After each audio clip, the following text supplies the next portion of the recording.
शिकारपुर दमक रहीमाबाद नजदीक नाशनासी सलाहबंदी मर्द में तीरगुआरी यक पुलिस एहलकार सद्दाम ओटो शहीद जबकि एहलकार यूनिस लाशारी टप्पी तक पुलिस रदा शहीद एहलकार इलाज सिविल अस्पताल असर कनकबू तक चशके टप्पी तशवीशनाक जावरा सकर रेफर कनकबू तक।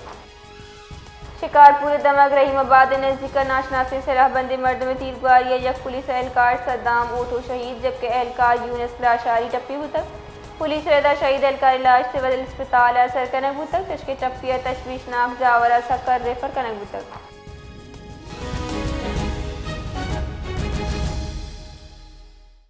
जी बशीर बलोच तफसीलात से आगाह कीजिए। जी बेटा बिल्कुल शिकारपुर के इलाके रहीमाबाद के करीब नामालूम मुस्तलक अवतारों की फायरिंग से पुलिस एहलकार जो है शहीद हो गए जबकि दूसरा जख्मी हो गए। शहीद पुलिस एहलकार की खिलाफ सदाम के नाम से हुई है जबकि लाश जरूरी कार्रवाई के लिए सिविल अस्पताल शिकारपुर मुंतकिल कर दी गई है जबकि जख्मी होने वाले पुलिस एहलकार की खिलाफ यूनिस के नाम से हुई है। उनकी हालत भी इंतहाई तशवीशनाक थी जिसे तक रेफर कर दिया गया है।